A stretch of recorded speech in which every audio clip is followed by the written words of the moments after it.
I've seen the tattoo done, not by me, but drawn by me, done by somebody else. Right. Done poorly. We laugh about it. It's kind of fucked up, but honestly, we laugh about it. It's not our ego. It's really just like, damn, that's crazy. Yeah. that could have done it a lot better, but okay. All right, say less. Like, go ahead, go across the street and get it cheaper. Right. As you know, it's a thing now. People going under this anesthesia, and they're. Oh my God. Here we go. Talk about it. When this first started, I've always said this. The moment somebody passes away, I don't want to hear in the nothing. world. Have you ever done therapy before? I have, and I'm pro-therapy all the Pro therapy. Yeah, 100%. That's dope. Yeah. Hey, I turn that pressure into power. I turn that hate into hope. I turn that fear into faith. With my back on the ropes, I turn that pressure into power. I turn that hate into hope. I turn that fear into faith. With my back on the ropes. What you know about being down and out? Yo. We up early in the morning, checking in at the Island Winter Podcast. Welcome to another episode. I am the maestro, the man behind the mic, your boy Fly Guy HG. And like I said, man, welcome to the Island Winter Podcast, where we highlight the stories of some of the dopest dreamers in the world. We in the chair today, and not the barber chair. We in the tattoo chair. We get inked up today. And y'all get to meet the person that's responsible for my mother being angry at me. Oh shoot! All my tattoos.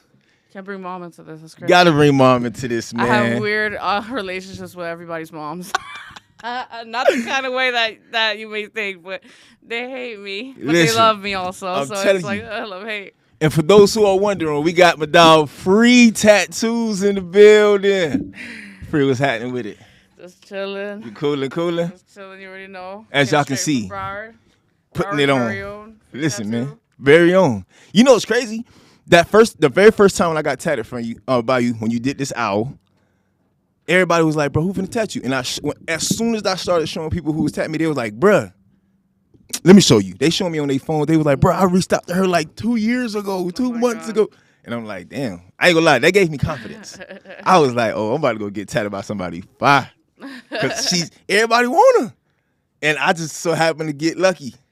And I was in the chair. And everybody was like, bro, tell her I'm trying to get tatted, bro. Tell her. I'm like, all right, I'm going to let her know, bro.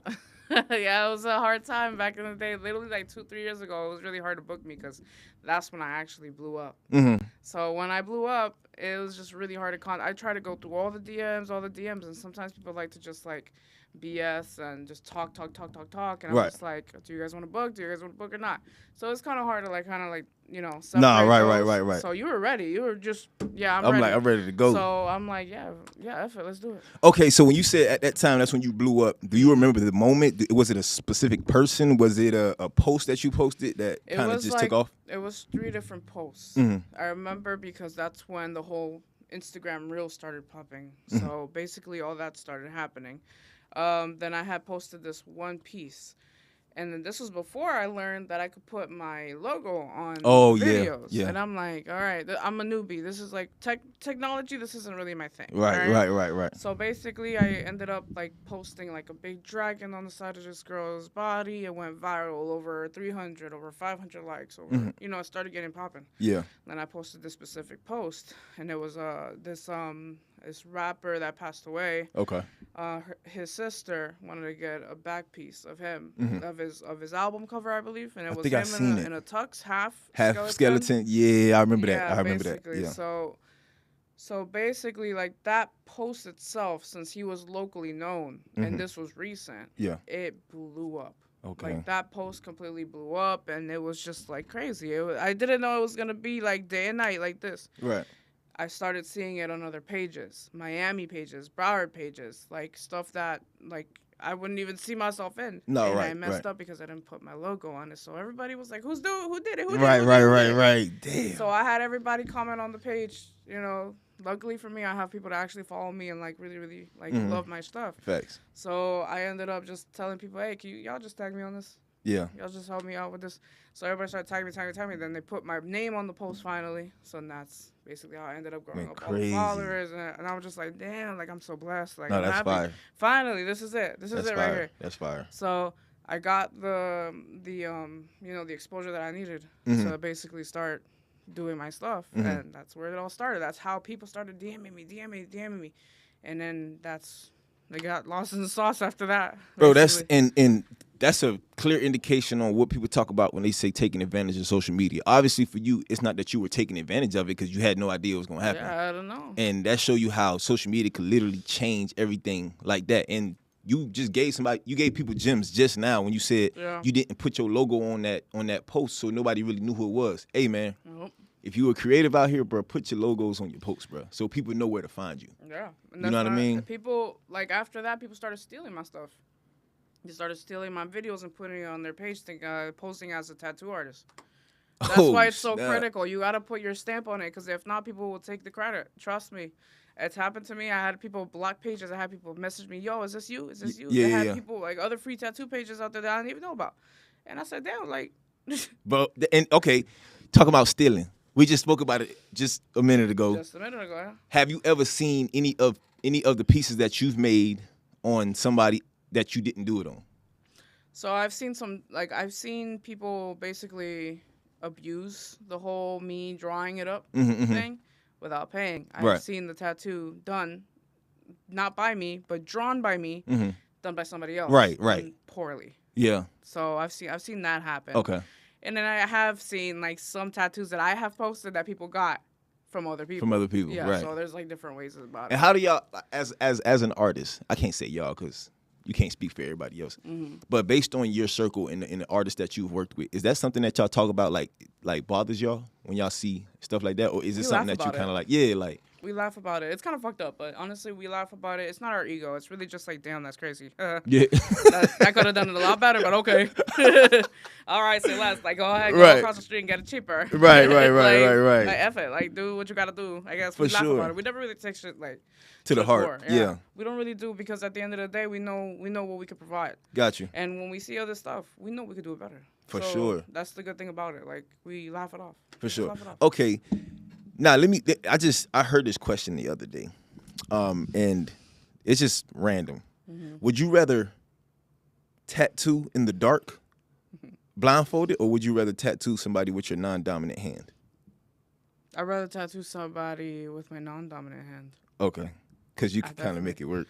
Yeah, you need the light and you need the eyes. I can't see with my eyes closed. I say that when I'm drunk. No, and it was people that was like, I'll do it in the dark. And I'm like, bro, how you gonna tap somebody in the dark? You don't even know what you now. I mean, blindfolded is a whole different level. I know you said blindfolded, but in the dark, I could do it in the dark. I've done it in the dark, like dim lighting. Not dim lighting, but just outside light because there's no power. Right. I had to do it I've done it before. Was it a difficult piece? Not really. I kind of already knew what I was doing because there was just pieces that I kind of like it was a rose. It was really a rose. I got you. I could do that with my left hand in the dark. Now blindfolded, it's a no-go. Oh, no. Blindfolded is crazy. Regardless of what you could be drawn across. Yeah. Across at that? Dang, no. Because the line work see, a lot of people don't understand the difficulty of line work. Yeah. A lot of people don't get it. With lines, you really got to make sure the person's standing still and your hand is steady. Right. So it's kind of because you use this hand to stretch and then use this hand to drag the line up. Yeah. So you really got to know what you're doing. One little nick and then it just looks awful. Over with. Yeah. The person, you got to make sure that you're working with the person because you don't know whether they're going to reach for their phone. Right. Or reach for water or pass out. And that's how often does that happen? Passing out? Yeah. I can tell when it happens because the first sign is basically sweat. When a person is sweating and it's cold in the room. Yeah. I ask them, "You good?" Yeah, I'm okay. All right, cool. Then all of a sudden, I look at the person's face, and when I see the lips change color, pale, I'm like, "You're lying to me. You're not good." Yeah, I feel a little lightheaded. I'm like, "Oh, you think?" So I go and I run and get a candy and I give it to them, and then they feel better afterwards. They almost pass out. I can always catch it, literally right before. Right. But it has happened to where they kind of lean over, yeah. And then I would grab them. Yo, that's crazy. That's happened before. That last time that happened where I had to grab somebody was probably 3 years ago, actually. But I always catch it before then because I already know. I already learned my lesson. I gotta pay attention to everything. No, right. And is there specific spots that you're tatting that kind of typically happens? Everywhere. Doesn't matter. Yeah, it's just you forget to breathe. You're holding your breath because you're nervous. Yeah. top of that, you're nervous. Right, so right, it's like right. you're holding your breath. You're not really breathing. So where's the oxygen going? Like, you don't know where it's going. Dog. Yeah, like it's just like you have to breathe when you have to. The first thing I say, or make sure that you're breathing, and let me know if you feel a little lightheaded. That's the first thing I say before I start. Right. Anything. Right. That's literally what happens. It's like working out too. A lot of people say that you don't eat before that, you get lightheaded, which is true. When you don't eat before, you do get lightheaded because the sugar gets low and everything because you're nervous. You're not breathing. Right. And that's basically another reason why. I ain't gonna, do you still get nervous? Me? Yeah. When I tattoo? Or if you're ever getting this tattoo, depending on the spot. I think if I'm ever getting I do get nervous still. Because the older you get, the more it hurts. Bro, listen. I'm like, dog. When you did my leg, I was like, oh, bro. I was like, man, why does John feel like? But I felt like when I was younger, nothing. It was just like whatever, bro. Nothing hurt. Younger. Now it's crazy. Man, I was doing my knee, and that shit was ridiculous, and it was my bad knee too. So I'm like, oh my god, like I did my other knee, and it was cake. The other one, oh.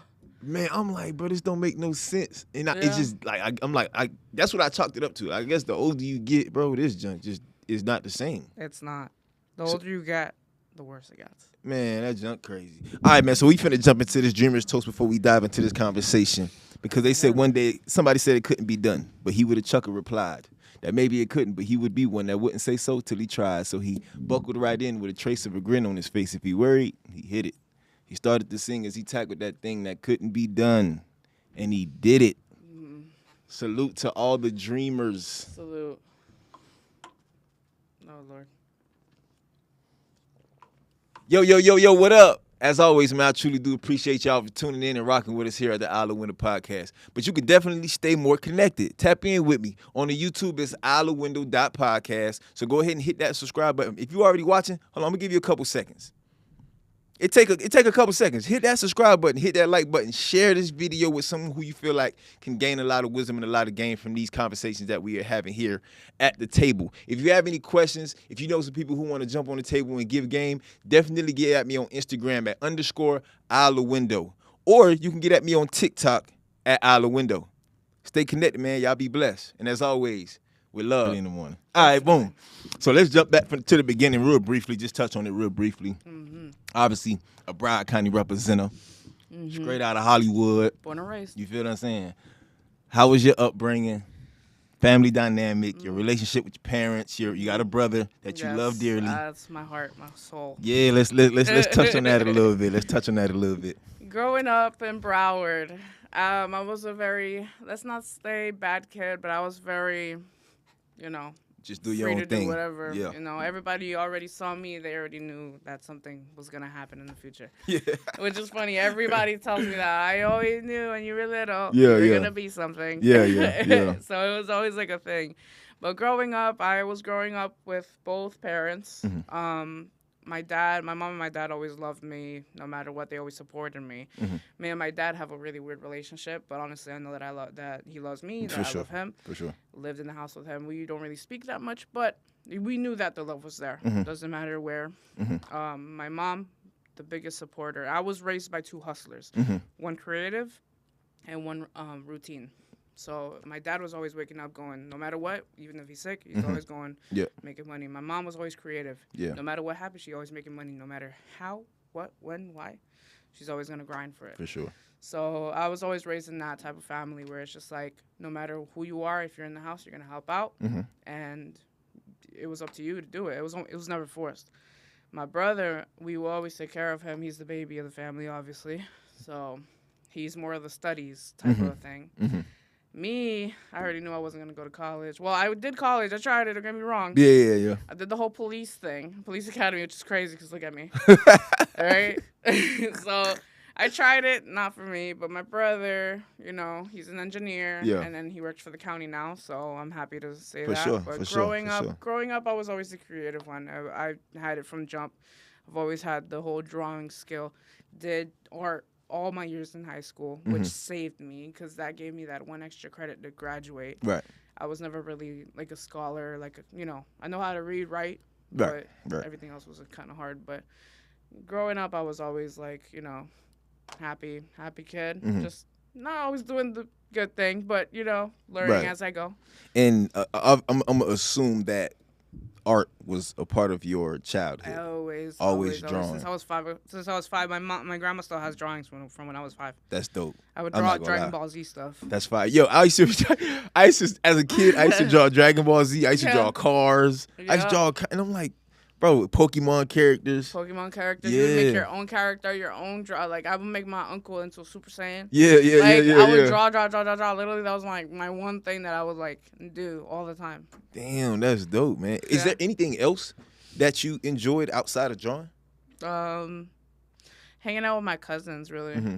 Like we would always do like my cousins were always like taking videos and dancing and stuff. I was never the one to do that. Yeah. I was more like the behind the scenes person Uh-huh. because I was always shy. I was always shy on camera. Got you, Like when I was little. So it's just like hanging out with my cousins was like my favorite thing. School, only time I ever liked it was when I had to draw something. Mm-hmm. That's basically it. I never really did anything else. I was never, obviously back then, tablet kids didn't really exist. So I Of was course always not. outside. I Yeah. was always playing. Yeah. So it was just like, it was fun back then. I'm not gonna lie. That's No. the only other thing I did besides drawing. It's just hang out with your cousins. Just hang out with the cousins. Did you play any sports? Did you join any clubs, anything like that? I tried to join sports, but my mom told me I was too aggressive. What? That's I was perfect. too aggressive. Yeah. Like, Which is funny because it came apart like after like in high school. I'm like, yeah, damn, I really am angry. So yeah, I really am angry. So I couldn't really do sports like that. I would get in trouble. yeah. So that's literally why I wanted to do soccer, basketball. I tried to, but nah, I would get really angry. I had to control that. I didn't know what controlling anger was. Of Anger course. management wasn't a thing when you were 15, let's just say.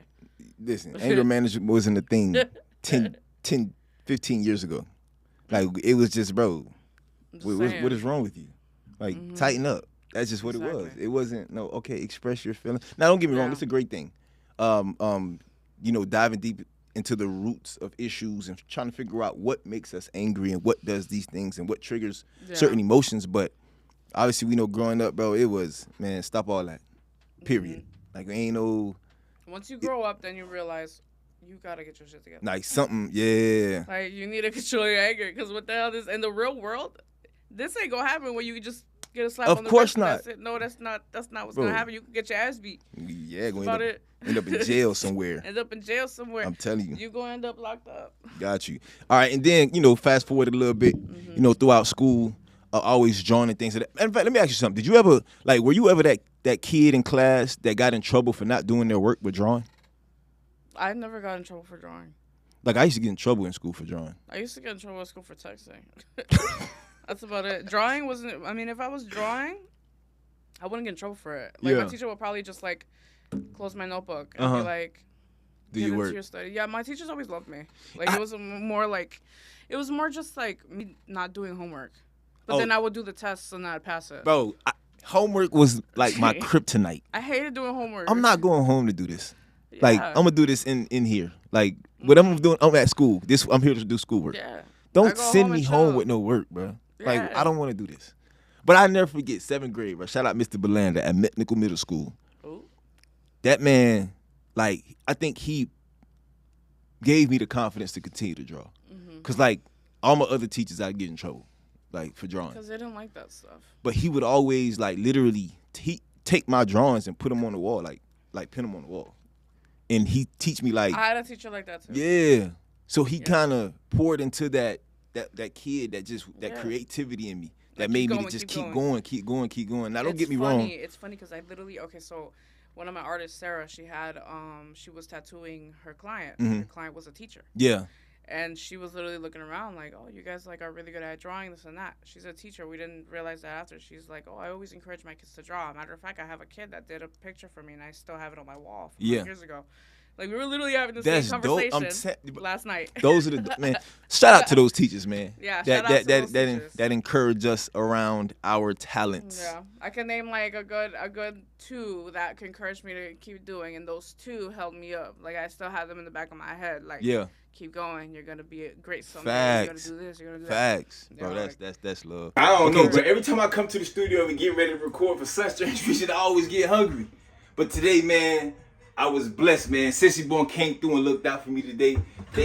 If you from the crib, then you know. You understand that Sissy Born is a staple, not only just in the Haitian community, but in the Miami community in general. It's been there for years. It is located on 1 Northwest 54th Street in Little Haiti, Florida, in Miami, Florida. Listen here, them boys got me right. They gave me a nice little, ooh.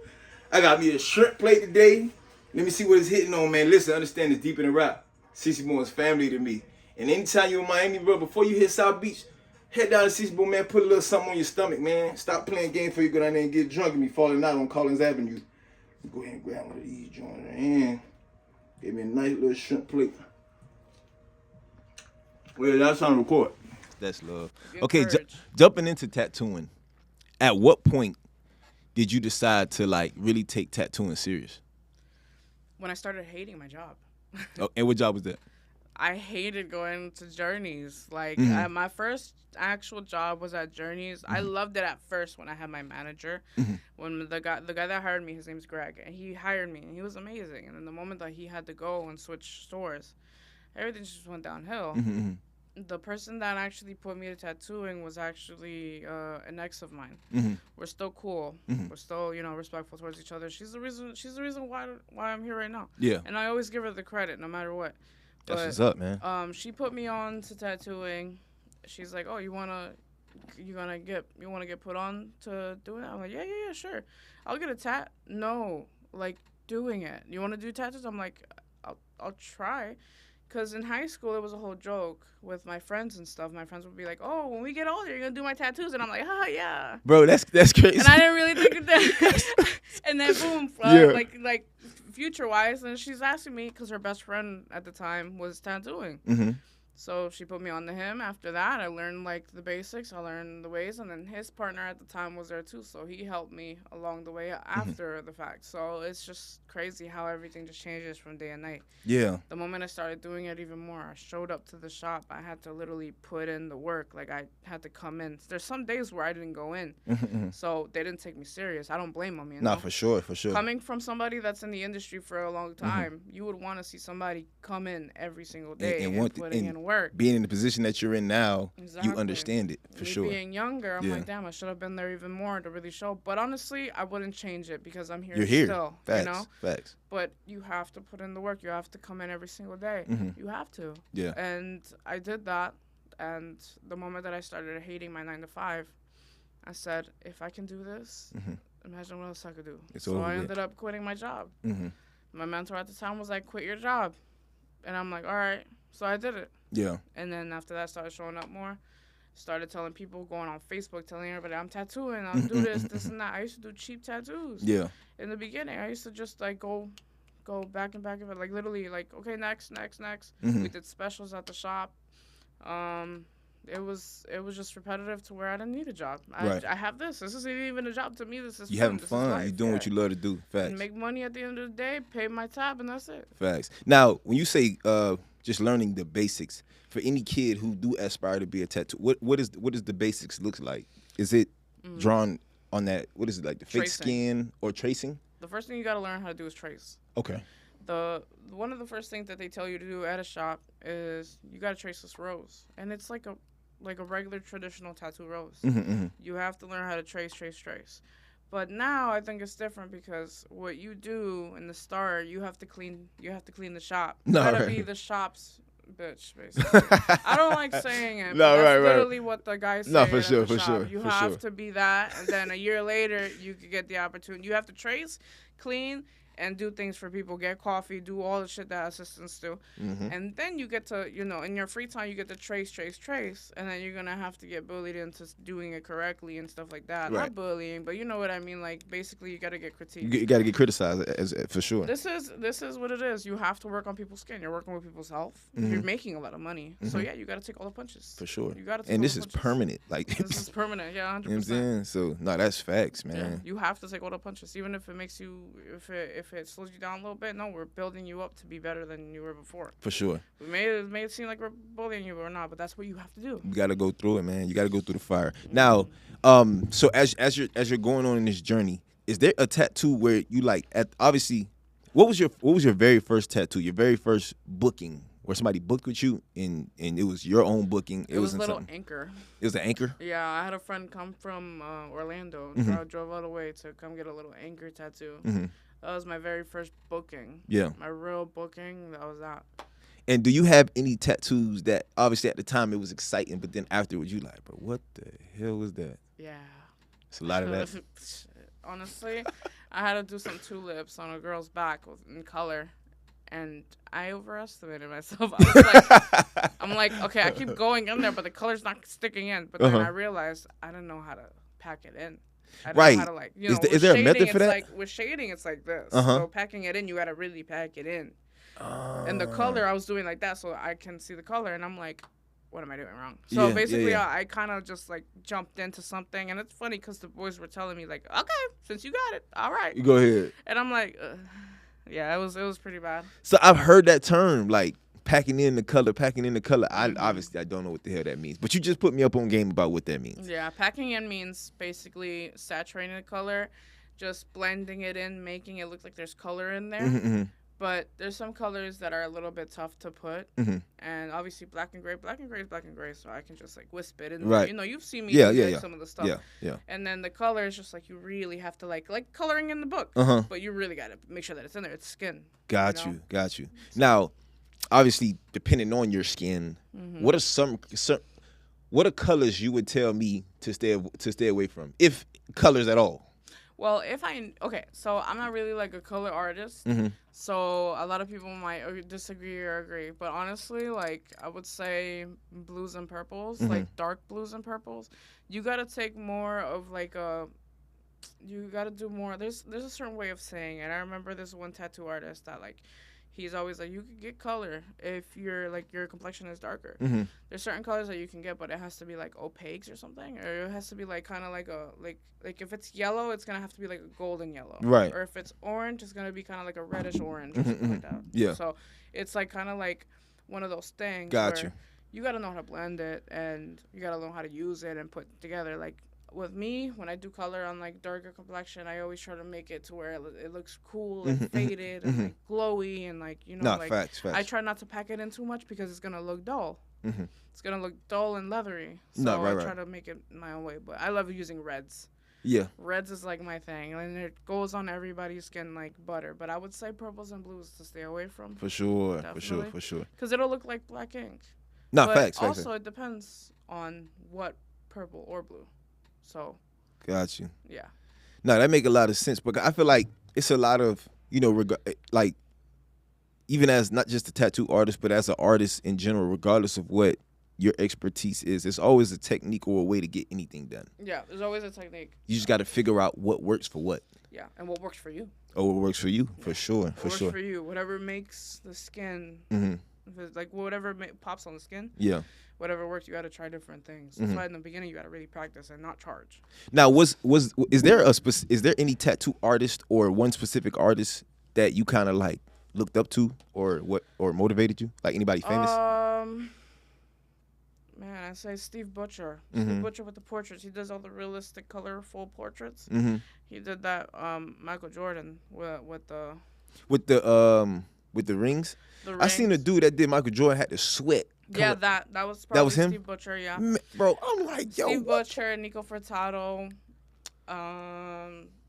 and Tattoo Baby. Tattoo Baby is actually the one person that I actually started looking after, which is why I like Tattoo Baby. The TATU is basically part of my name. Got you. Because my thing is, I wanted to do black and gray portraits, and she did amazing black and gray portraits. But as you go in the industry, you start finding out more artists, and you start seeing a lot more. And I'm like, dang, this guy.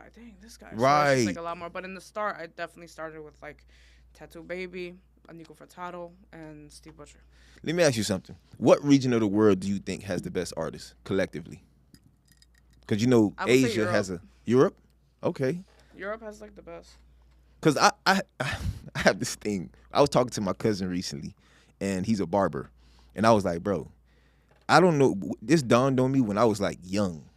I never forget. It was a barber shop on Hollandale Beach Boulevard, right across from Playhouse. It used to be over there back in the day. Like this was back in the day. A barbershop? It was a Dominican barbershop right across the street from Playhouse. Playhouse. And I went there one random day. I was a kid. And I don't know why it dawned on me, bro. In Latin countries, if there's a couple things that Latin people are good at, boxing, haircuts, and tattoos. So that's why I asked what region of because I'm like, bro. But in Europe, there's a lot of Spanish people that go there because it's money. Right, okay, so and so with Latin culture, y'all different. You go to Colombia and then you pay literally half the price and you get really good stuff. Right. My uncle has a piece from Colombia and it's fire. That's dope, There's man. an artist that was really known that went to my country, Peru. He started tattooing there. He made some money. It's just that in Europe you get a lot more money. In like South America, you don't really get that much money. Yeah, right. You get good quality work there. Gotcha. And is there anybody that you like would want to work with? Is that a thing that Would I want to work that with? tattoo artists want to work with? I wouldn't want to work with. I would want to probably hang out with and just kind of learn from. Who? Steve Butcher. Steve Butcher? Definitely, yeah. What makes a tattoo artist like famous? Is it those competitions, those conventions? No. Like what makes That's you? a plus. Yeah. That's a plus. Honestly, it depends because back then, yeah, 100%. If you was in the magazines, if you was winning awards, if you was in the newspapers, obviously you're gonna get known. Now it's different. Now it's whatever's on viral on social media. Right. Whatever's on the little screen. Like how do you win those awards? Like what are these competitions? This is kind of like very weird. Okay. So with the competitions, I'm not gonna lie, it's either predetermined or bought. I feel like that's all industries. That's every industry, but let's just say my partner Josh should have won awards. Got you. Because the people that won like after him or like basically won the place that he wanted, no. It just wasn't it. No, Josh. No, I'm still to this day. I'm like Team Josh because he's my partner, of course. Right. I feel like he should have won an award already because the things that he does is incredible. But again, you don't know who works for who or who knows who. You know, like in these things. When it comes to different like competitions, that's why I don't even like enter it. Like it's nice to have it. Maybe you get lucky, but it's so predetermined. Got you. That you don't even know. Like I hear so many things that I'm just like I can't really believe it. That's crazy. Yeah, 'cause I feel like it's so many of y'all. Like it's so many tattoo artists. Like it must be super difficult. I just feel like there's certain artists that deserve their flowers and they didn't get it. 100%. And I stick by that 100%. So when it comes to awards, yeah, it's good exposure. Some people will follow you. Yeah. Especially with conventions. I'm very pro-convention because you get to set up however you want. You get to show your tattoo that you're doing. You get to pick whoever you want to do the tattoo on. People walk around and see you do your work, and that's exposure. People will grab a card from the table. People will grab your stickers. I love conventions, but when it comes to the competitions, it's all right. It'd be politics. Yeah, that's just how it is. You gotta know somebody to know somebody and win something. For sure. And no, that's facts. I said, there's certain artists that I know that deserve their flowers, and I'm sticking by it. Nah, real talk. Okay, as an artist, how do you feel about? I'm about to expose myself. How do you feel about numbing cream? Numbing cream? Yeah. I mean, I'll be real. I used numbing cream before. to each his own, honestly. I've used numbing cream before. Yeah, I've used it on my knee. Don't get me wrong. The older you get, the more it sucks. But numbing cream, it really depends on your skin. Yeah. It really depends on how you take it, how sensitive you are. Because honestly, if you get a color piece tattoo and then it heals like shit, you gotta come backtrack and be like, what did I do different? Oh, the numbing cream. Sometimes the numbing cream makes your skin leathery. Or like rubbery. Like yeah, I heard that before. I've heard that like millions of times. It feels rubbery when you rub my skin. And I'm just like, okay. But I do black and gray work, so to me it's just like whatever it is what it is. But with other people that do color work and stuff like that, I don't know how they feel about it. Exactly. So that's a question I gotta ask. Because I remember I think what was it last time I got where you had did my thigh, like my upper. That it ain't work. It didn't work at all. No, it's not. It's because I did it too late. So I'm in the I ain't chair. gonna lie though. Recently, a lot of things haven't been working. I'm in You the chair. gotta- I'm in the chair like, damn, bro. Like, But you did it pretty good. You took it like a champ. yeah, I was cool. You was chilling. So and I was in my head. I'm like, You had to be on your bro, phone the whole time and shit. yeah. I'm like, bro, I didn't even need this joint. Like, but I'm in the chair like, Yeah. ooh. Yeah, literally. Like, there's people that don't need it. Like my piercer, Slushy. She gets her tattoo. She never gets stomach cream. Yeah. Never gets stomach cream. She's very, she's not like against it, but she's just like, what do I need it for if it's gonna hurt regardless? Cause I ain't gonna lie, when it wear off, When it wear off, yeah, exactly. It's gonna wear off Jesus regardless, man. Christ, She has a point. bro. Okay, boom. When as you know, it's a thing now. People going under this anesthesia, and Yeah. they're. Oh my god. Here we go. Talk about it. Oh, I've always said this when this first started. I've always said this. The moment somebody passes away, I don't want to hear nothing. I Uh-huh. don't want to hear nothing because at the end of the day, you're playing with people's lives. Right. You don't know what type of doctors or nurses are there. You don't know what type of agreement or paper you're signing. You don't know what type of anesthesia they're pumping into your bloodstream. Yeah. And it happened. Somebody actually passed away because of his health conditions. He had had pre-existing, issues, yeah. Yes. And they did not go by it. They did not check it. They didn't check anything. They just went, whoop, yeah, let me sign it. Let me go get my body tatted. And it happened. Somebody died. You know what's funny? This is my first time hearing this, and they nobody has posted it. They don't want because they don't want They that. posted it and then they took it off. They don't want nobody to find because it's Exactly. these dudes paying 20 bands just for the anesthesia, and not the tattoo, just for the anesthesia. Everything else is more, yes. And like I said, like you playing with people's lives. Don't get me wrong. If you got the money, you got to make sure you're smart about it and go get yourself checked Right, out. right, for sure, because for you sure. might have a heart condition that's underlying. You might have any type of thing that's going on in your body that you don't even know. You might have a Right. tumor. You might have anything. You might have a blood clot in your brain. What if you don't wake up? Man, So now you look like a Winwood wall, and you're not waking up. you know, Sir, somebody there? yo, that's Like, insane, bro. No. And I've said this from the start. I don't agree couldn't with do that. it. There's no way. You're not about to put me to sleep, bro. No, No. sir, I'm good. Could you imagine all the things that could happen? That's what I'm saying. I'd be like, dog, and exactly what you just said. What You if I could don't get wake up? robbed. You could get robbed. One. You Oh, could. man. They might not wake you up at all. Mm-hmm. They might be smoking on top of you. They might be doing stuff on top of you. Like literally, we joke about it, but Yeah. it's the truth. You don't know what's going on. Bro, dog, no, Listen, I'm if good. you're a professional and I'm talking about it, I'm sorry, but that's just how I feel. They're entitled to their own opinion. But No, for honestly, sure. I don't feel like it's safe. I don't feel like it's safe. For sure. If you know what you're doing, but if it comes to that, like if you don't know what you're doing, please don't do it. Yeah. Like, you're putting a lot of people at risk, and you're gonna get a lot of jail time for that.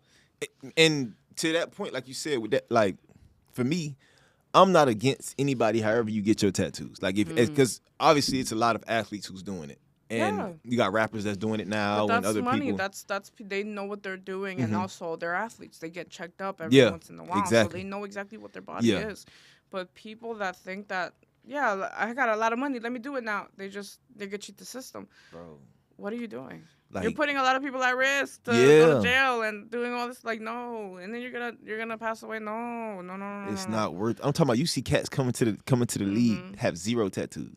In tomorrow, full arm sleeve, chest, legs. Like, bro, what do you? And I could be fighting about the art and about but tattoo. The whole point about tattoos, feeling it. I'm not even fighting about that. I'm fighting about people. Like, Yeah. I'm fighting about people's health. like what? Like Yeah. And then on top of that, I be looking at, and don't get me wrong, bro. Everybody has what they're into. I see some of these dudes tattoos, and I'm like, dude, did you really want that on your leg, bro? Or did you just put that there just to fill the space? What about the neck tattoos with the words on it? Oh Lord. God's gift. Okay. Or like Uh, what is it? What is it? Wings or heavenly throat or something like that? Heavenly Something. through. I seen a post yesterday and it said God's gift, and then it was like hands coming like here. That is crazy. That's kind of excessive. That's crazy. And everybody keeps clouding them. And I am looking back at all the throat tattoos that I've done, and I'm like, Some of this can go very left. yes. Oh, You can't post man. nothing on social media now. No, of course I know not. you're talking about leg tattoos, but I just had to pull out the throat goat. No, for sure. That's what I'm saying. As a man, bro, you got. What are you doing, bro? Like, Don't no. put words on your throat. It's not a good look. Just put pictures on it. Just call me and put pictures on it. Facts. Okay. Hey, listen up. You having any type of event, birthdays, bar mitzvahs, weddings, any type of get together. It could be a girls' night. You can have a movie night and you need some good drink. Hey, get at my good sis Cookie the bartender at the.sippycup on Instagram. She got the best drinks in the city. I'm telling you, she do it with nothing but love and care, and she put a lot of TLC into them drinks. I'm talking about they'll turn your party and your event up to a whole nother level. If you need drinks for an event that you are throwing, you want to make your party something to remember, get at my good sis at the.sippycup on Instagram. And as always, with love. Facts. Okay, now entrepreneurship as a shop owner, getting into the stepping away from just being an artist, not being a shop owner. How is that? How do you enjoy being an entrepreneur? Being like a shop artist? A shop owner. A shop owner. Yeah. I mean, right now I own a studio. I used to have a shop, and I used to have my partners, and that went south. Can you share? Why? I'll share. Why did it go south? So don't get me wrong. It was good until everybody started disagreeing and agreeing to disagree. And then I was the only one that was, all right, okay, do whatever you want. But obviously they were waiting on me to open up a shop. So of course, where does the money come? Mostly from me. And don't get me wrong, the boys did their part. Everybody did their part up until the middle part when everybody started getting annoyed with each other. Let's just say it just got so annoying that I just ended up all right, it is what it is. We ended up having, we remember that shop that you went to last time, right? I don't have that shop anymore. The one in Hollywood? Yeah. I don't have that shop anymore. I have a studio now down the block. Okay. But it's with the same people, just without two artists. Got you. One of them crossed me, which was one of my partners. When you're working with partners, you really have to be careful who you let in because you don't know what's going to happen. Let's just say the last day that we were there, I got my machine stolen. I got some furniture stolen. And it was also my birthday. All because people want to take it personal. It is what it is. If you're not ready for a partnership like that and you want to take things personal, you are not ready for a partnership. Yeah. That's it. And you're going to cross a lot of people, and it's going to hit you right back. Karma. So now, would you say I would not do it again. A lot of the disagreements stemmed around money? There was no money to be made. Nothing. We had to pay a lot of rent. And every single time somebody would come in, it would just be for some cheap stuff. It was not a lot of business in that corner. Right. To pull from. Right. All the money that was made, it was being towards the bills. And then I had to pay a chunk of my money to make sure we make the bills. And then we just stopped paying after a while because I had holes in the roof. I had a lot of issues with the building also. So that was laying on top of everything. So it was just a lot of issues back to back, and I didn't have any help. I had my partners. Don't get me wrong. Two of my partners were helping and trying to help at least, Yep.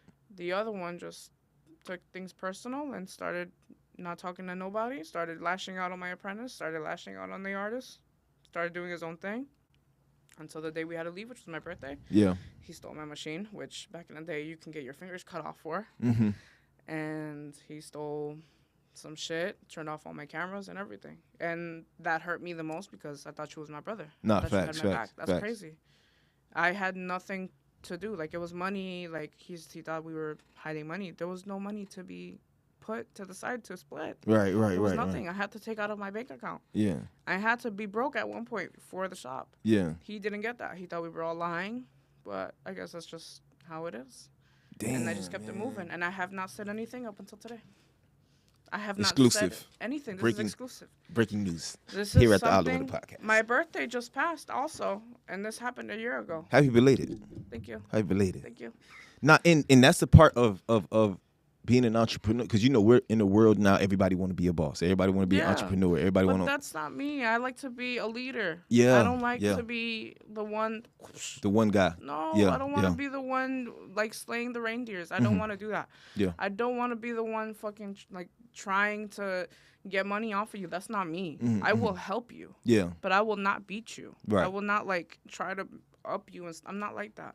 I like to lead. I like to make sure everybody has their own thing. I like to make sure you're good. I don't like to be the one forcing rules and all that. I don't do that. So you now do what you got to do at the end of the day. You grown. Yeah. So do it. If it's not done, we'll have a problem. But facts. besides that, that's it. Facts. Now, how would you tell somebody who is looking to, either take that entrepreneurial route or start a shop like you, whether it's a barber shop, a tattoo shop, or whatever the case may be? what are some of the precautionary measures you wish you would have took in going into that? Do your research and do it all by yourself. If you can't do it by yourself, choose one partner that you trust with all your life. Put cameras everywhere and make sure that you have your stuff together. Because if you're not prepared, then you're not ready for the shop. That's all I have to say. Right. You have to do your research. You have to make sure that you're up to code, health department. Make sure that you have money aside for any emergencies. Make sure that you're ready for anything that comes your way. Make sure all your artists are licensed, because you will get a $2,500 fine, and it might be more because things are going up now. No, facts. So do your research. Please do your research, because you don't want to end up like, Yeah, shot out and then no friends and nobody around because you messed up.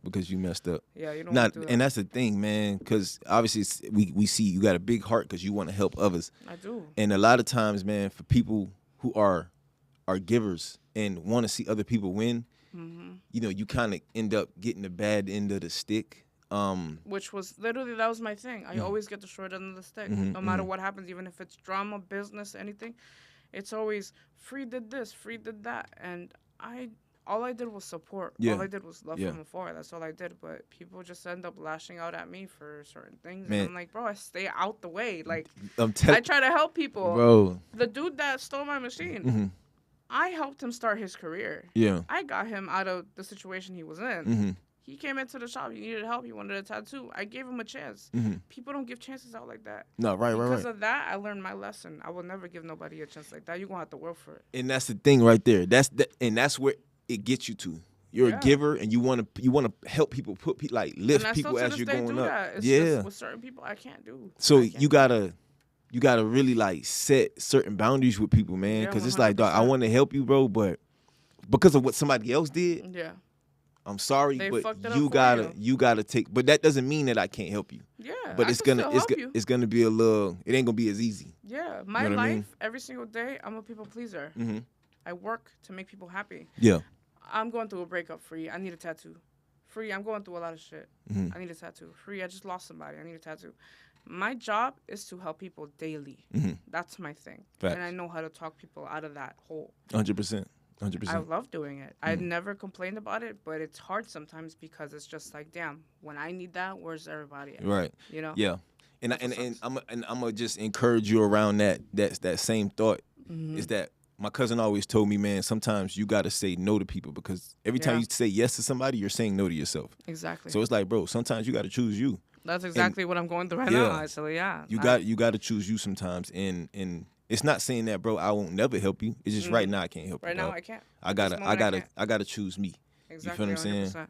And that's super important, because it makes you, because at the end of the day, bro, you can't be as big as you could possibly be on your own. It's not possible. It's not. But initially, bro, try to learn every single position that comes with running this business or this thing that you're trying to do, so that when you start to delegate people and put people in certain positions, they can turn to you and be like, bro, how you do this? And if they do go missing, you can cover that. Yeah. You feel what I'm saying? 100%. So that working with partners is definitely it's a difficult hard, thing. Yeah. But I've honestly, I've learned my lesson, and that's it. I only know my two partners that stuck by me even till this day, and that's who I'm sticking by regardless. No, for sure, bro, for sure. All right, let's we're gonna touch I feel like it's only right we touch on this. Relationships. All right. As we know, you like what I like. You like women. I sure do. So now, as a woman who likes women, right? What are some of the issues you see in today's society that you deal with when it comes to women? Like, what are some of the issues that you deal with? That I deal with? Yeah. Like me being in a relationship, or yeah. me? I mean, obviously the whole trust thing. Social media ruins it for a lot of people. And you know me, I like to post because that's my life. Right. So that's the one thing that kind of makes it a little bit rocky. I am in a relationship right now. It's something fresh. It's something new. And she's amazing. She's literally everything right now. Like she's. I feel like sometimes she's older than me. She's younger than me, but she's older than me in a certain aspect. Right. I don't know. Sure, it's just weird. Sure. It's just like I need her. Shout out to her. Shout out to her. But it's just I have to learn I have to learn how to not post everything. Gotcha. That's my thing. Mm-hmm. I post a lot of things. I don't post where I'm at. I don't post at that second. I post, but I post like certain stuff about, now they do the whole retweet thing. Mm-hmm. At The retweet. Instagram thing. Yeah. So sometimes when you feel a little down, boom, Right. relatable, boom. Right. Relatable. Right. So it's just like, you got to watch out for certain things because, that one person's going to be looking at everything, Mm-hmm. So that's one thing that really, like, social media is really, like, a big thing. Mm-hmm. Like, in a relationship that will affect it. So that's one thing that I'm learning as I go. Mm-hmm. I'm trying to not do that. And And keep it's things going to pretty yourself. good. Yeah, it's going pretty good now. Like, it's going pretty good now. Like, I'm shifting a little bit with the gears. So it's going pretty good. But that's that one thing, like, posting everything. Yeah. Now, so is this a relationship where you both, well, you're kind of just learning, but she's on some stuff like where, listen, man, slow down. Like, we don't need to put all our business out there. Yeah, I mean, it's not really our business. It's more like what I'm going through. Ah, Yeah, got you. I never really post like what's going on with me and her and stuff like that. Right, I It's was about more to say, you like don't really- me yeah, personally. She's yeah. like, nobody gotta know that. Right, Like, right, nobody right. gotta know shit like that. I'm Yeah. like, you're right. But that's how I was before, like in relationships and like I have to like voice it. Mm-hmm. But honestly, she reminds me, I'm here. Talk to me. Facts. So that's one thing. That's Facts. what I mean. Like she seems mature. Got you. Yeah. But yeah. What do you think is the disconnect, not in your relationship, but in general, with this whole idea of men ain't being men, girls is gold diggers, like finding real love is damn near non-existent. How do you feel about that whole situation going on social media? Don't get me wrong. Like sometimes you could be tricking. It's fun. Mm-hmm. But it's It's fun. that was back in the day when I was, single. Uh-huh. And it's fun, but like not always, But once you find that one person, it's just like all those thoughts go away. Don't get me wrong. My girl's high maintenance as hell, right? She needs certain things, but she told me from the start, I like money. I like making money. Mm-hmm. I'm a hustler. Right. And that's one thing that kind of stood out. Right. So she got her own stuff. I don't really got to do with it. But the whole society now about women needing this, needing that. Like, I came from, like, my background, my dad, he never really did that. Like, he was more like, I'm going to go to work, I'm going to provide the money, and I'm going to make money, and I'm going to do this. But then where's the romance? Where's the spoiling? Where's this and that for my mom? So it was kind of hard, Yeah. I come from that. So, you know me, I have a big heart. I like to give. Right, So for my sure. girl, no matter what, with or without me, she's going to be all right. Mm-hmm. But I don't know. Like, I've met a few girls when I was single that were like that. All they want to do was go out and have me pay for the bottle, have me pay for everything. Yeah. After that, I see a pattern. That's what I'm saying. So, in that, like with that, because you say like tricking is fun. Yeah, it's fun, but then you- it's just like when they ask for it, it's like, ugh. Okay, so it's like, who do you determine who you trick on? Do you trick on everybody, or do you trick on people that you feel as though, man, she deserves this? When I was single, I had my one or two that I would play with. But the moment they started getting a little bit comfortable and they started getting repetitive, I'm like, okay, bye, I'm good. Right. Like at the start, it's fun because you get to show out, you get to do whatever you want, whatever. Right. I used to like doing that because I was single. I did what I want. You're right. Facts. But then it comes to a point where they get too comfortable. I'm just like, okay, next. I'm Nah, good. right, for sure. Yeah, like you shouldn't ask for it. I don't know. Like, You gotta- let me give it. Yeah, like there was one girl that like she would literally like have the waitress come in and then she would be on her phone the moment that she'd give the thing to pay. I hated that. It's weird. Right. So it's just weird, yeah. But this is all from like past. Like I'm happy I'm done with that life. No, right, Because facts. I would spend hella money.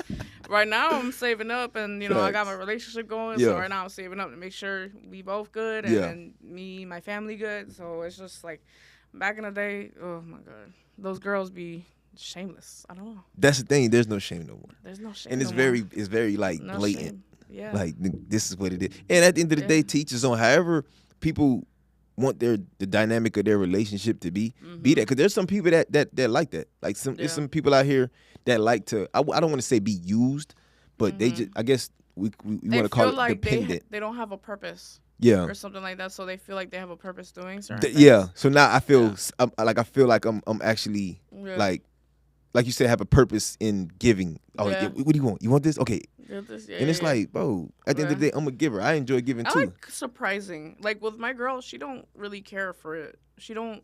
Like she cares for it, but I like surprising her with it. Facts. She goes, "Oh, thanks, babe."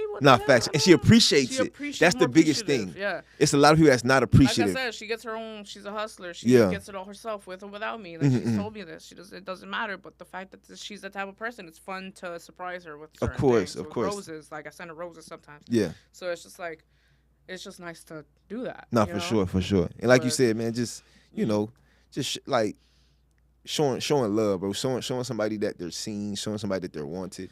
It's That's the always kick it's right always a great feeling It's a for good sure. feeling, yeah. It's a good feeling because she would do the same thing for me. She would like do little cute things and say little cute things. To me, I like sweet nothings. I don't really care for I have everything I want. Right. And honestly, It's the feeling seen part. it's the yeah. You know, that's it's it. funny. I'm not into zodiacs or love languages, but I did the little love language thing, and What's your apparently love language? it was words of affirmation. And the crazy part is people that know You me. tell them that. You tell them words of affirmation. No, this my love it says like I what like you to like, receive. what you Yeah, like. and Okay, I was okay. like, bro, anybody that knows me, they like, bro, Mark, you don't even like compliments. So how the hell is words of affirmation his? And I was thinking the same thing. Like I'm not a big compliment like receiver, and Oh I'm my starting to God. learn that. I'm starting to learn to embrace and to let people give me my roses and stuff.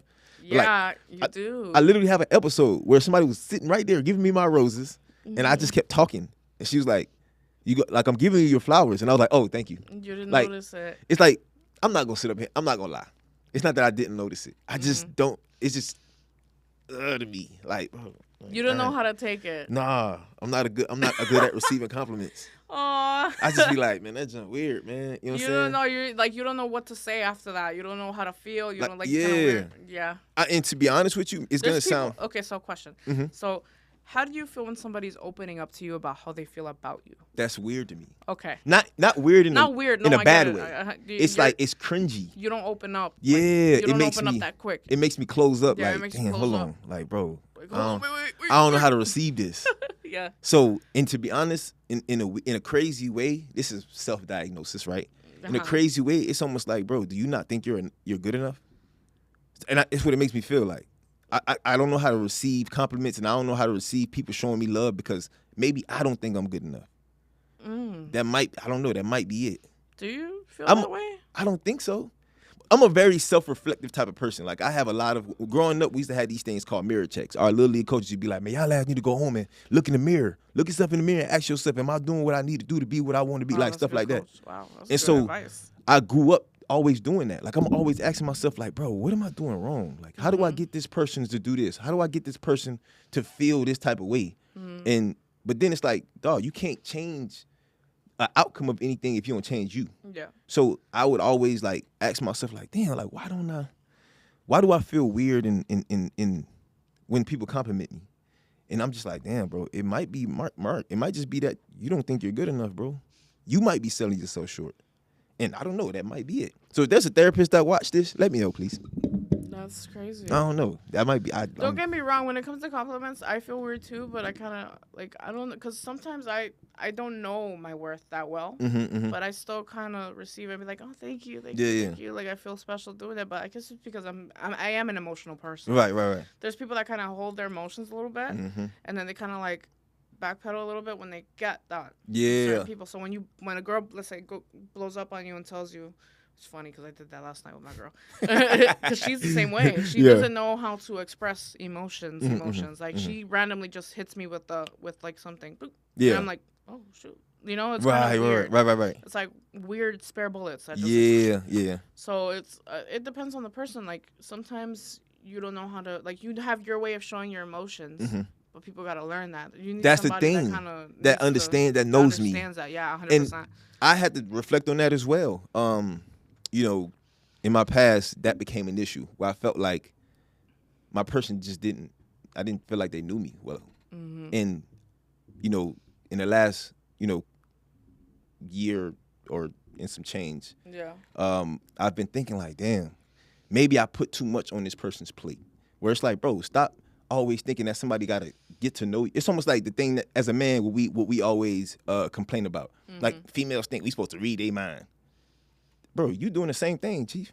You think this girl's supposed to read your mind? You think she's supposed to figure you out without you letting her know Yeah. who you? And for us, we all think we're so simple, and it's like, bro, you're not as simple as you think you are. Yeah, you're not as simple as You know what I'm think you are. saying? There's So people it's that have like- their own thing, but yeah. they also think like they're kind of basically like just saying exactly what she's saying, but different. I don't know. It's kind of weird. Yeah. Like, you know, because with men, it's my dad is the same. My dad is very nonchalant. He doesn't say how he feels. Right. He doesn't even cry in Right. front of people. He has to leave the room. Right. So Facts, he doesn't facts, like facts. showing his emotions. Yeah. He doesn't know how to, but I know deep down, like the guy loves me. Right, You know? for sure. Like, my dad loves me. My sure. dad still has love for my mom and stuff. Mm-hmm.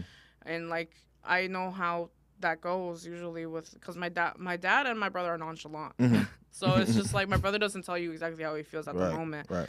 But randomly he'll hit you with like a thing. Okay, since you said your mom, you mean your dad and your brother, and I just spoke to my mom about this yesterday, and I was telling her like, man, listen, a lot of people, what we fail to realize is that a lot of the traits that we have, people be like, but why you like this? And even as a parent, when you're looking at your child and you saying, why you like this, sir or ma'am, go look in the mirror. Yeah. That's why they're like that. Yeah. The thing is, we don't realize how much stuff trickles down. Like you said, you know your father loves you, but now you got to look past him. Look at your grandparents. And then ask questions about your great-grandparents. Because a lot of the things that we do, we get from our parents. They get from their parents. My parents grew up on tough love. Exactly. So it's like so I tell my mom, like, bro, the amount of time, the ways that my mother used to beat us is not abuse us. Not abuse us, just beat us. Yeah. Right? I want that to be very Same, clear. same. Not abuse us, but beat us. Or discipline. Discipline us, right? Discipline us. And I tell her, like, bro, I would never make you feel bad about any of that because, for one, that's all you knew. Like, that's what you knew That's growing what up. you knew growing up, exactly. So I can't get mad at you about it. But that cycle won't change unless we change it as Once your we children. change it, exactly, With our yes, children. yes, You feel what I'm saying? yes. So that a lot of that stuff is just passed down. So I guess growing up in a household, bro, expressing your emotions wasn't a thing. Like, what are you doing? It wasn't a thing, yeah. Like, man, we don't have time. Like, we have bills that got to get paid. I don't got time to sit here and talk to you about your emotions. I'm worrying about how this light bill finna get paid. Exactly, yeah. And That's my dad. for a all lot the of way. people, it sucks to hear that because it's like, man, you always got time. Man, listen, Yeah. Literally. that's great that you got time to do that. Not every household has the time to do that, Not bro. every time, yeah. Not And, every household has yeah. time to do that 100%. I was watching my man Kurt Franklin got his podcast, which is a dope podcast. I think it's a Den of Kings or something like that. And he posed a question to them, like, what makes y'all happy? Everybody in the room looking around like. Dang. And then one dude said, man, you know what? It's funny that you posed that question because, and you see how everybody in here reacted. Because as men, we're not the receivers of love. We're typically the one that have to give it. I have to give it. So yeah. therefore, we don't even know what makes us happy. Like, we don't know because we're always, That's we got to tough. provide. And he was like, but to be honest with you, I think for us as men, what makes us happy is not having to provide, not having to provide, yeah. the responsibility of the yes. world on our backs, where we get to just kind of sit back and just relax Yeah. for a second. But now, that can go both ways because at the end of the day, I'm be honest, as a man, it makes me happy when I'm able to provide for somebody. So that's a part of the my purpose. happiness. Yeah, because I know what that's it my is. purpose. As a man, we're innately wired like that. Yeah. We are providers. But sometimes when it's like, if as your lady, if she is able to take a burden off your back, man, listen, that's when that's a gift. it's a hell of a feeling. When it's like, damn, boy, she just then it makes you wanna. It's almost like a healthy love competition. Yeah. Okay, you did that. Oh, I'm finna one As up. long as you don't take as long as you don't take the man aspect from a man as a woman. Yeah, That's one thing that I've learned from my mother. yeah, If you're a woman, you want to take that responsibility off of a man's back. Just leave the man aspect on him because if you make him feel less of a man, that's a whole different. chapter. that's a whole different problem. story. That's a whole different But if problem. you could kind of back him up, be like, I got your six. I got you. Like, you're my man. I got you. Yeah, So the fact that women can actually do that, but also not discredit him Yeah. for being a man, Yeah. then that's a good thing. nah, to do. facts. No, that's some real stuff. A lot of people don't understand the fact that sometimes for men, bro, all we want is somebody to. All we want is to hear that. Yeah, exactly. Like, you don't even got to do anything. Yeah. Just you saying I got your back. Yeah. Like, you got baby, this. I got you. I got you. You're my That man. I got you. alone will make a man conquer the world. There's not many men in this world that's done amazing things without a strong woman behind them. Exactly. Whether it was his wife, his mother, his sister, Yeah. or a woman just telling him like, bro, you got this. His assistant. Yeah. Like, it's just for us, bro, sometimes we don't need you to do anything. Yeah. But just to know Just that you to got know us. that you got us. I don't even question whether or not if this junk go left right now, she finna catch this.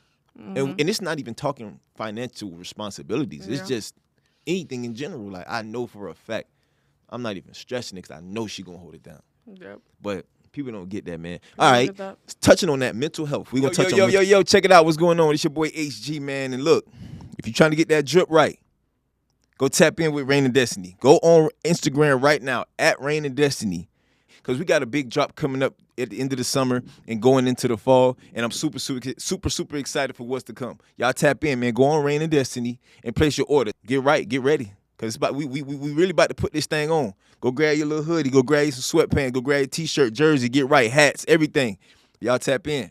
And as always, mental health. We're going to touch on mental health briefly. How do you feel about the mental health things going on in the world? Have you ever done therapy before? I have, and I'm pro therapy all the Pro way. therapy. Yeah, 100%. That's dope. I do believe in therapy. It does work.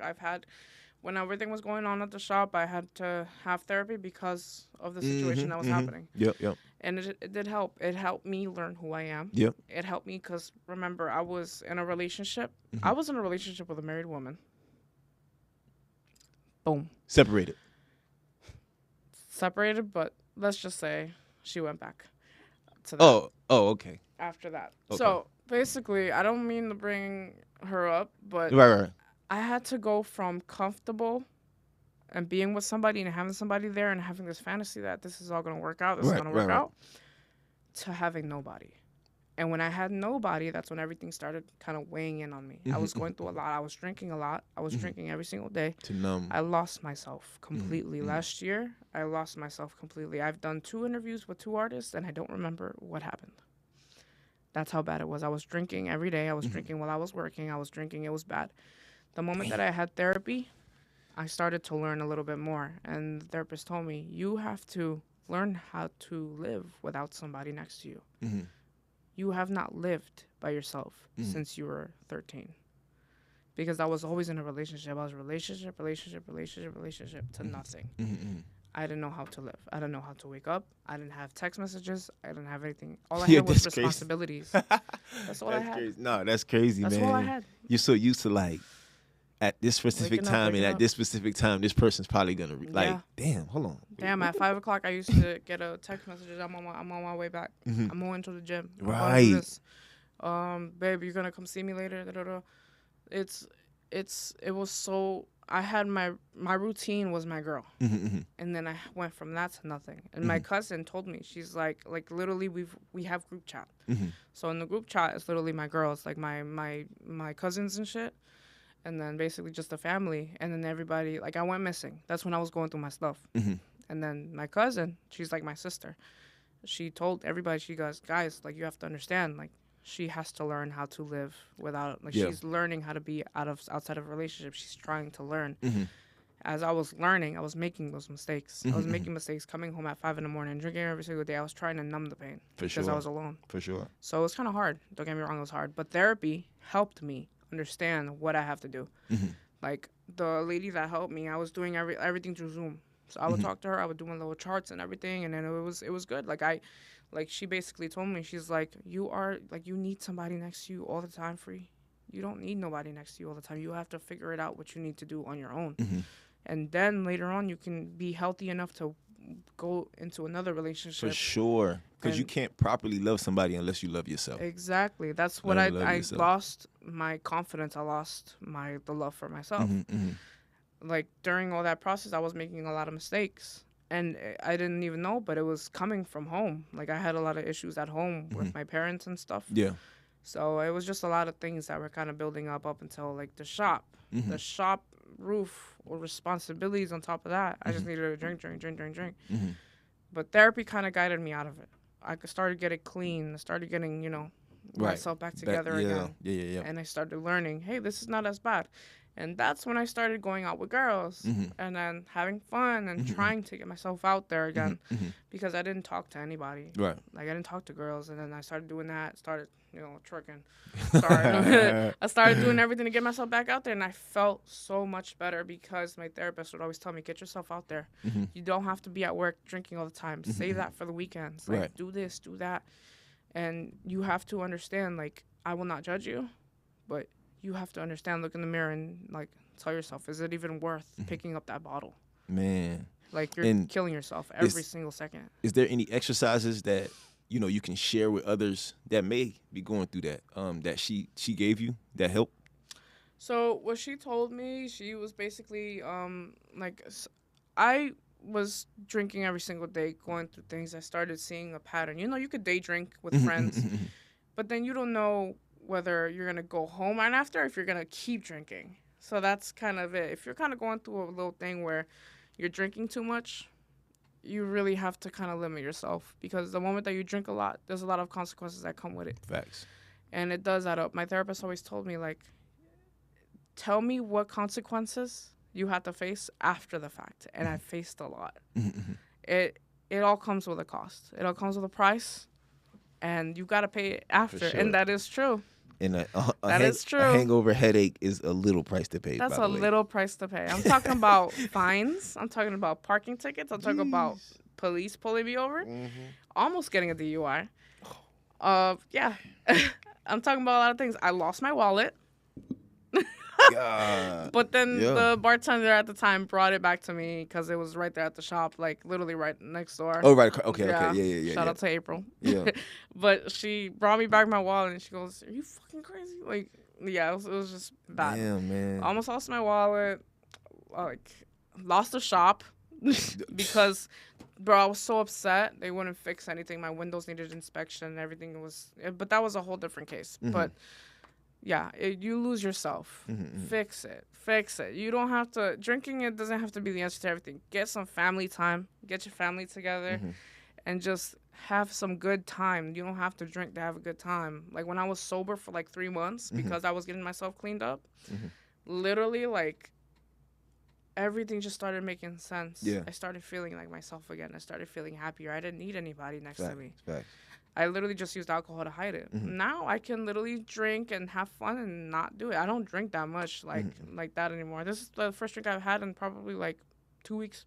Man. So it's like, I'm happy that I can drink now and actually like just enjoy it. And not do it because I not have use to. Exactly. Not use it to numb any type of pain. Like, even like yesterday, man, I was with my nephews had a big football game. It was a rivalry game. Shout out to the Blueprint boys out there at Lauderhill Broncos, man.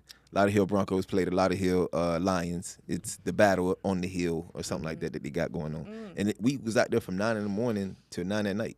Wow. And we was out there all day watching every single game. It was good. Man, listen. And then they ended up having to shut the thing down because the boys start fighting out there, and it was crazy. But nonetheless, bro, just that family time is so important. It's so important. Yeah. Getting together is so important. For sure. And I'll be honest with you, and I'm proof. Once you get your things together, things started coming to your life. Like, my girl. All the right things start to come. She came to me. Yeah. I didn't have to chase it. Yeah. She came to me. Well, she booked an appointment, but yeah. But like, things started coming. People start coming to you and telling you certain little messages that you need to hear. Yeah. Like, literally, I'm living proof. When you get your act cleaned up and everything, you'll get what you wanted. Facts. Literally. All right, man. So before we wrap it up, man, just if you have any gems, anything, I don't know if if you've been reading books, listening to podcasts, just any type of quotes, any type of things that you've come across that you felt like have been pondering on your mind that could probably help other people. I actually have been seeing this quote everywhere. And I just moved from house to house. And honestly, this is the quote that I've been seeing everywhere. It's creepy. I see it on Etsy. I saw it on a wall. Somebody spray painted it. And I also saw it on a Cali coffee cup. What if it all works out? ? That's the quote that literally is everywhere. Somebody wrote it on literally my artist told me, "Hey, Free, do you want the rest of my drink?" And she gave it to me. What if it all works out? And I have it literally. I have a picture of that, a picture of like canvases that say it. Like, it's like it's crazy how much I've seen it. But that's literally the only thing I have to say. What if it all works out? What if it all works out? Yeah. Maybe it's totally. something that you have in mind that you want to take on, but you're nervous Maybe, about it. Maybe. And yeah. for those who have Let's see. aspirations to do something and you're nervous, you're hesitant, and you're thinking to yourself, bro, what if it don't work? But what if it don't work? does? What if it does? What if it does? What if it all works out? What if it all works out? Hey, man, as always, y'all boys tuned in and rock with your boy, hanging out here at the Alu in the podcast. I want to say thank you to my dog, Free, It's been a pleasure. who be lining me up, getting me right. It's been a pleasure. And is an amazing, dope person, as y'all can see. And I just try. understand she put that shit on, too. So y'all, get right. Hey, man, look, man, it was another successful, great sit-down, great conversation. And I appreciate y'all for rocking with your boy. Hey, y'all, listen, man, learn to love yourself. You can't love somebody else properly until you truly love yourself. Sometimes isolation helps in all different avenues of your life. Not just in your relationships, bro, but just in your personal life as well. Sometimes you got to sit alone and really understand who you truly are. But I ain't finna sit up here and get all Dr. Phil on y'all. Aw. Because I'm going to let y'all go do what y'all do because I know y'all out there getting money and getting busy. One time for the boys out there, man. Hey, salute again from the Island Winter Podcast. And as always, with love.